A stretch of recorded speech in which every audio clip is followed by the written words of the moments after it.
Hello बच्चों, स्वागत है आप सभी का आपके अपने चैनल नंबर्स एंड ब्रेन्स में। मैं हूं विजेंद्र चौहान। आज मैं आपके लिए लाया हूं एसएसटी का चैप्टर है हिस्ट्री का, the rise of nationalism in Europe. इसके जो प्रीवियस ईयर्स में बोर्ड में जो क्वेश्चंस आए हैं, सबसे इंपॉर्टेंट क्वेश्चंस जो है उनको हम करेंगे।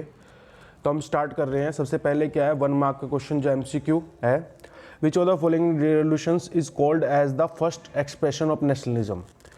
सबसे पहले जो रेवोल्यूशन हुआ था जिसको नेशनलिज्म का एक्सप्रेशन माना जाता है, यानी कि वहाँ से स्टार्ट हुआ था। नेशंस स्टेट्स थी पहले, वो नेशंस में कन्वर्ट होने लगी थी। तो कौन से है वो कंट्री, वो है फ्रेंच रेवोल्यूशन जो हुआ था उसको माना जाता है। तो फर्स्ट क्वेश्चन हो गया आपका। सेकंड पे आते हैं, examine the significance of the Statue of Liberty in Frederic Sorrieu paintings, the dream of world wide democratic and social republics. इसको एग्जामिन करना है। जो स्टैच्यू ऑफ लिबर्टी है, आपने चैप्टर पढ़ा है तो उसमें देखा होगा, उसमें एक वुमेन है जो टॉर्च ली है, तो उसकी सिग्निफिकेंस क्या है। और ये क्वेश्चन है हमारा 1 मार्क का, तो इसके लिए आपको इजीली छोटा ही आंसर देना है। Simply the Statue of Liberty is personified as women bearing the torch of enlightenment in one hand and the charter of rights in the other. Women क्या है, एक हाथ में टॉर्च ले रही है जिसको जो टॉर्च ऑफ एनलाइटमेंट है, और सेकंड हैंड में charter of rights in the other. Enlightenment का मतलब क्या होता है, किसी चीज़ की नॉलेज होना, ज्ञान होना, अपने बारे में पता चलना। जैसे कि महात्मा बुद्ध थे, उनको एनलाइटमेंट हुई थी, नॉलेज हो गई थी। ऐसे क्रिश्चियन हो गए, ईसा मसीह थे, ऐसे ही। और charter of rights in the other, यानी कि किस पर्सन के क्या क्या राइट्स होने चाहिए। जब नेशनलिज्म स्टार्ट हुआ था तो ये डिसाइड किया गया था। थर्ड क्वेश्चन पे आते हैं, which nation was identifiable in the revolutionary try colour in Sarayu utopian vision. Sarayu ने जो पेंटिंग बनाई थी उसमें उसने एक ट्राई कलर फ्लैग रिप्रेजेंट किया था। वो फ्लैग किसका था? तो इसका आंसर है, 1 नंबर का क्वेश्चन है, एक ही वर्ड का है, फ्रांस। फ्रांस का फ्लैग था ट्राई कलर का, 3 कलर का फ्लैग था। जैसे हमारा तिरंगा है ऐसे ही वो भी था। नेक्स्ट क्वेश्चन पे आते हैं, what was the main M of the French revolutionaries. Question number 4 है, जो फ्रेंच रेवोल्यूशनरीज थे उनका मेन एम क्या था, क्या चाहते थे वो। The main aim of the French revolutionaries was to create a sense of collective identity amongst the French people।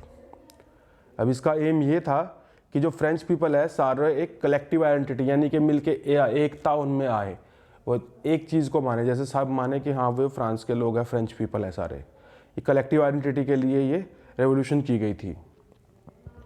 अब आते 3 मार्क्स का क्वेश्चन है, question number 5, how had Napoleonic code exported to regions under French control, explain the examples।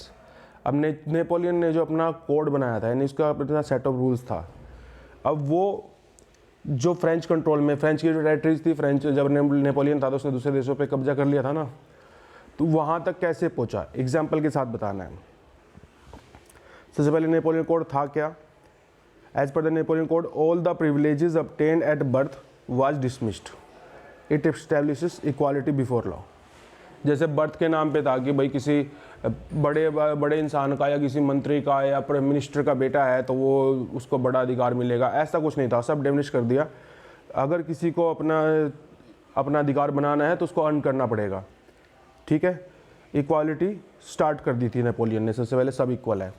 Second thing क्या थी, granted right to property to the French citizens and simplified administration, making it more efficient, abolished multiple taxes।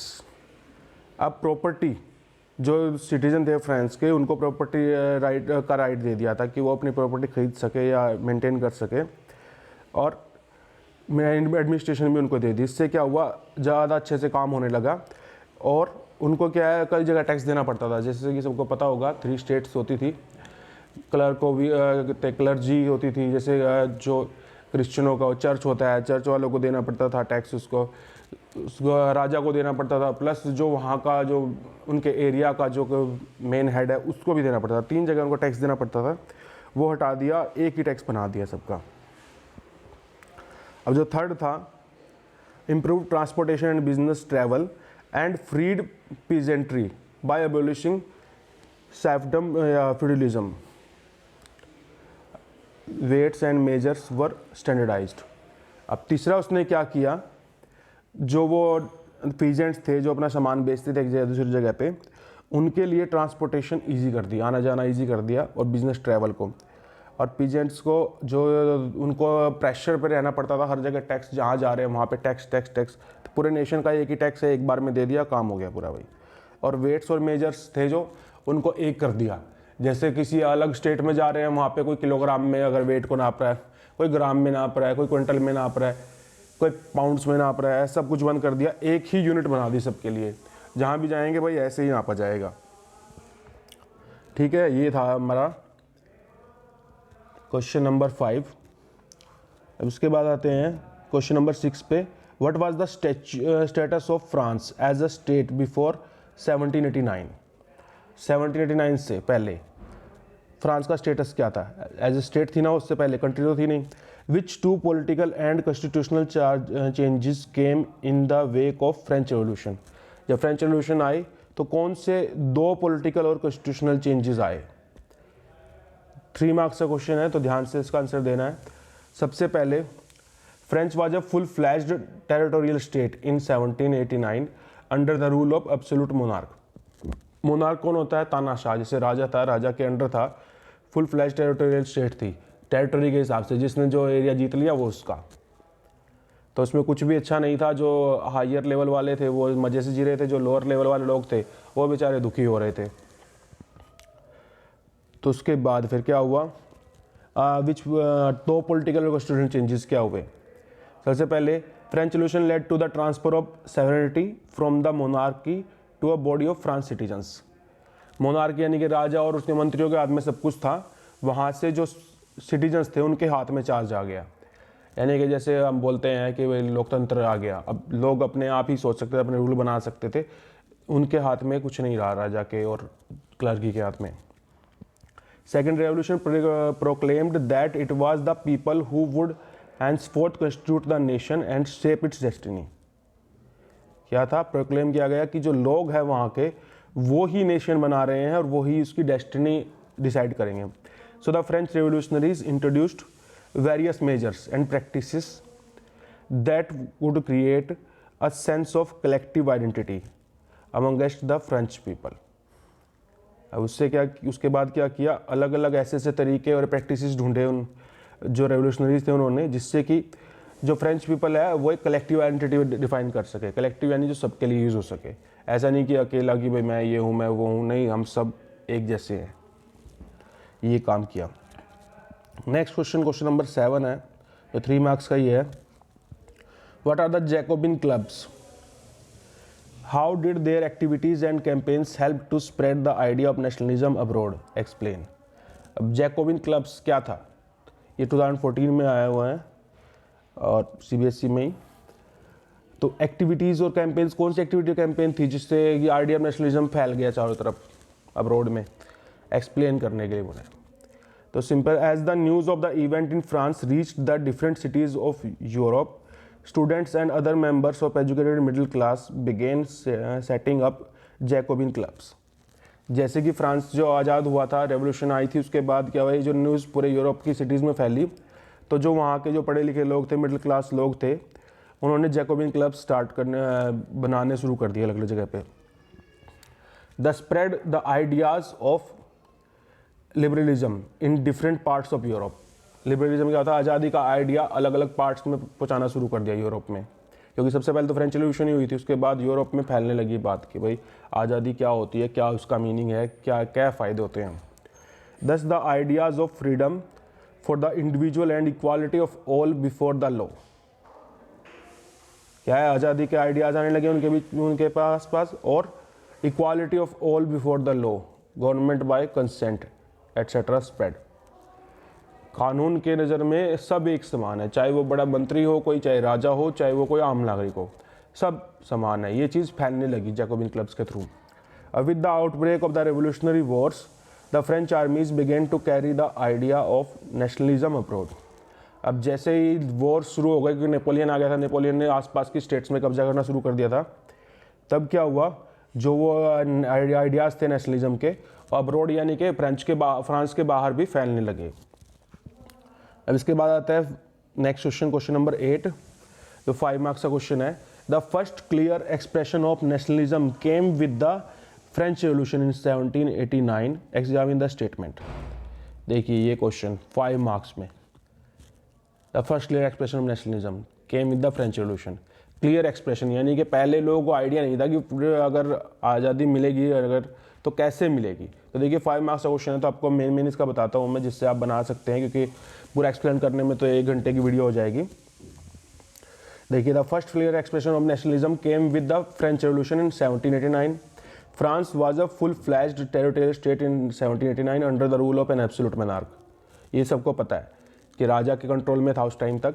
फिर क्या हुआ उस time पे, कैसे clear ideas बने। First the political and constitutional changes that came in the wake of the French revolution led to the transfer of sovereignty from the monarch to a body of French citizens. सबसे पहले जो control था देश का वो राजा के हाथ से आके लोगों में आ गया, आना चाहिए, ये आइडिया था। Second, the from the very beginning the French revolutionaries introduced various measures and practices that could create a sense of collective identity amongst the French people. ये तो कॉमन हम कई पिछले कोई क्वेश्चन में कर चुके हैं। ऐसे आइडियाज स्टार्ट किए जिससे कि लोगों पे कलेक्टिव आइडेंटिटी का आइडिया आए। Third, the people of la patrie the fatherland and the le citoyen the citizen emphasise the nation of a united community enjoying equal rights under a constitution. अब la patria यानी कि एक fatherland यानी कि एक देश उनका और उनकी एक सिटी। ऐसे आइडिया आने लगे कि भाई ऐसा नहीं जैसे उन आपस में लड़ाई होती है, जैसे हमारे यहाँ भी लड़ाई होती है कि भाई तुम हिंदू हो मुसलमान आपस में लड़ेंगे, ये तो जाट है, ये गुज्जर है, ब्राह्मण है, इनके आपस में नहीं बनेगी, ये लड़ेंगे। तो ऐसी चीज़ें आइडियाज सब चले गए और वो एक चीज़ के बारे में सोचने लगे कि हम सारे एक है, हम एक जगह रहने वाले हैं। नेक्स्ट था fourth idea, a new French flag the tricolour was chosen to replace the former royal standard. नया फ्लैग चूज किया गया। The state general was elected by the body of active citizens and renamed the national assembly. New hymns were composed, oaths taken and martyrs commemorated, all in the name of the nation. अब nation के नाम पे नया flag बनाया। जो the state general था उसको choose किया गया एक्टिव सिटीजन से, जो वहाँ पे सिटीजन है उस टाइम पे, उन सब ने वोटिंग की और वोटिंग के थ्रू चूज़ किया गया। और जो वोटिंग करने वाले थे उनको नेशनल असेंबली का नाम दिया गया। और नए हाइम्स और ओथ्स यानी कि कसम जैसे खाते हैं, जैसे मंत्री पद की कभी कसम खाते हैं हमारे देश में भी, ऐसे खाई गई, जिससे कि है वो अपना जो उनका काम है उसको फॉलो करे।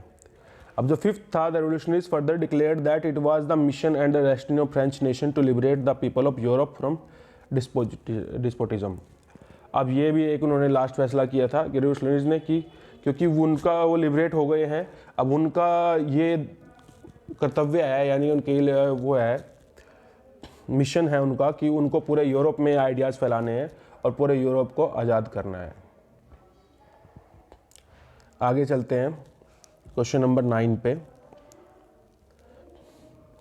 Describe any further measures which are introduced by the French revolutionaries to create a sense of collective identity amongst the French people, और analyse the measures and practices introduced by the French revolutionaries to create a sense of collective identity amongst the French people. ये वही same question है, 16 में भी आया, 17 में भी आया। कलेक्टिव आइडेंटिटी इंश्योर करने के लिए क्या क्या काम किए गए, जैसे एक तो जैकोबिन क्लब हुआ था, ऐसे ही आइडियाज़ थे।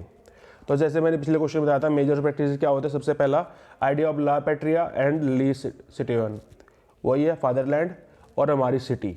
ऐसे आइडिया दिए गए जिससे कि उनको एक कॉमन फ्लैग के अंडर वो इकट्ठे हो सके। अब new French flag the tricolour was chosen to replace the former royal standard. जो राजा का फ्लैग था उसको हटा के एक नया ट्राइकलर फ्लैग बना दिया जो सबके लिए अवेलेबल था। Third, the state general was elected by the body, वही जैसे पिछले बार में बताया मैंने, जो स्टेट जनरल था उसको एक नेशनल बॉडी के एक्टिव सिटीजन्स के थ्रू इलेक्ट किया गया और जो उससे मेंबर्स बने उनको कलेक्टिवली नाम दे दिया गया, नेशनल असेंबली बना दिया उसको। फोर्थ, वही new hymns were composed, oaths taken. तो देखिए जैसे इन दोनों क्वेश्चन का 8 और 9 क्वेश्चन का आंसर सेम है, बस थोड़ा सा घुमा फिरा के क्वेश्चन को दिया है, ये आपको समझना है अच्छे से। क्लियर एक्सप्रेशन ऑफ नेशनलिज्म और common collective identity amongst the French people, इन दोनों में सेम का आंसर है दोनों का, वही सेम 5 आइडियाज़ है, उन्हीं को रिपीट किया गया है। एक और 5 मार्क्स का क्वेश्चन है जो इसमें बहुत ज़्यादा आता है। Napoleon had destroyed democracy in France but in the administrative field he had incorporated revolutionary principles in order to make the whole system more rational and efficient analyse the statement with arguments. अब Napoleon ने क्या, democracy तो ख़त्म कर दी क्योंकि वो भी एक तरह से राजा ही बन गया था, लेकिन उसने कुछ ऐसे रेवोल्यूशनरी आइडियाज़ दिए जिससे कि उसने जो वहाँ की गवर्नमेंट थी उसको एफिशिएंट बना दिया और अच्छे से ऐसे प्रिंसिपल्स दिए उसने। तो इस स्टेटमेंट को और एनालाइज करो, आर्ग्यूमेंट्स भी दो उसके, आर्ग्यूमेंट्स मतलब उसके फेवर में भी और उसके अपोजिट में भी। यानी कि क्वेश्चन ये ऐसे भी आ सकता है, describe the role of Napoleon in the democracy of France, या how did the Napoleon change the government of France, कैसे उसने चेंज किया, क्या क्या चेंजेस किए। सबसे पहले Napoleon had destroyed democracy in France but in administrative field he had incorporated, ये स्टेटमेंट उसका। अब जो उसके रीज़न है, फॉलोइंग सोशल एडमिनिस्ट्रेटिव रिफॉर्म्स उसने जो किए, सबसे पहले उनका आपको पता होना चाहिए, ध्यान से सुनना है क्या क्या था। सबसे पहला the civil code in of 1804 known as Napoleonic code did away with all the privileges based on birth. ये मैंने पीछे भी क्वेश्चन आया था, इसका रिपीट हुआ था कि नेपोलियनिक कोड में क्या हुआ था, 1804 में उसने अप्लाई किया था, जिससे जो बर्थ के हिसाब से जिसको जो राइट मिल रहे थे, प्रिविलेजेस मिल रहे थे, वो खत्म कर दिए गए। अब जो सेकंड था, administration became more efficient, Napoleon introduced revolutionary principles in administration making it more efficient and rational. अब एडमिनिस्ट्रेशन को और एफिशिएंट बना दिया उसने, नेपोलियन ने, जिससे क्या हुआ कि ऐसे प्रिंसिपल्स इंट्रोड्यूस किए जिससे एडमिनिस्ट्रेशन एफिशिएंट हो गई, रैशनल हो गई। ऐसा नहीं कि भाई अगर कोई गरीब है तो वही चोरी करेगा, अमीर चोरी नहीं करेगा, अमीर भी चोरी कर सकता है, भाई सबके लिए इक्वल है। Secure the right of property, अब ये भी बहुत इंपॉर्टेंट था, जो प्रॉपर्टी है वो कोई भी अरेंज कर सकता है, कोई भी इसको रख सकता है, वही सेम चीज़ है, ये और में भी आया था, ये 2014 में आया था। तो देखिए बहुत ज़्यादा रिपीट हो रहा है क्वेश्चन। और उसके बाद नेक्स्ट था सिंप्लीफाइड एडमिनिस्ट्रेटिव डिविजन्स। अब उसने डिविजन्स बना दी, जैसे हमारे में भी है ना डिविजन्स। कैसे डिविजन्स है, सबसे पहले मेन जो पार्लियामेंट है, प्रधानमंत्री है, उसके वो नीचे मंत्री है, फिर स्टेट्स का आता है, स्टेट्स का मेन क्या कहते हैं, सारे मंत्री हैं वही मिनिस्टर्स, फिर उसके नीचे और छोटे डिपार्टमेंट के मिनिस्टर्स हैं, उसके नीचे फिर पंचायतें हैं जैसे गांव में, ऐसे कर दिया डिवाइड, अच्छे से कर दिया उसने। नेक्स्ट है abolished feudal system, feudal system को ख़त्म कर दिया बिल्कुल। Freed peasants from serfdom and dues, peasants को जो बार बार हर जगह टैक्स देना पड़ता था, उससे उनको रिलीव कर दिया। ठीक है, नेक्स्ट है फ्रीड पीजेंट्स फ्रॉम, अच्छा तो हो गया, in the towns too guild restrictions were removed. जो टाउन्स जैसे सिटीज से छोटे होते हैं, टाउन होते हैं, वहाँ पे भी जो रिस्ट्रिक्शंस थी कि भाई ये इस जाति का इंसान वो काम नहीं करेगा, इस जाति की, इस जाति वाति का भेदभाव खत्म कर दिया उसने।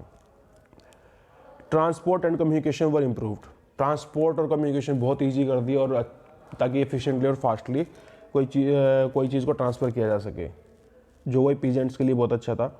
Peasants, artisans, workers and new businessman employed new found freedom, uniform laws, standardised weight and measures facilitate the movement of goods and capital from one region to another. अब जो पीजेंट्स थे, आर्टिशंस थे, वर्कर्स थे, businessman थे, उन सबको जो नई फ्रीडम मिली थी, और जो यूनिफॉर्म लॉ यानी जो सबके लिए एक जैसे ऐसे लॉज और स्टैंडर्डाइज वेट, उसका फ़ायदा उठाया और उन्होंने पूरा अपने डिपार्टमेंट में ग्रोथ किया। ये इसने बहुत अच्छे काम किए नेपोलियन ने फ्रांस के लिए। अब देखिए क्वेश्चन तो और भी है, 10 क्वेश्चन और है जो बहुत इंपॉर्टेंट है, लेकिन उसके लिए वीडियो बहुत लंबी हो जाएगी, नेक्स्ट वीडियो में उसको बनाएंगे। अभी ये पूरी वीडियो पूरा देखने के लिए थैंक यू। ये अगर क्वेश्चन आपने कर लिया तो आप बोर्ड के एग्जाम में 100% आप इस चैप्टर के क्वेश्चंस को सोल्व कर लोगे। तो ये वीडियो में यहीं तक ही, अगर वीडियो अच्छा लगा है तो वीडियो को लाइक कीजिए, चैनल सब्सक्राइब कीजिए। वीडियो पूरा देखने के लिए थैंक यू।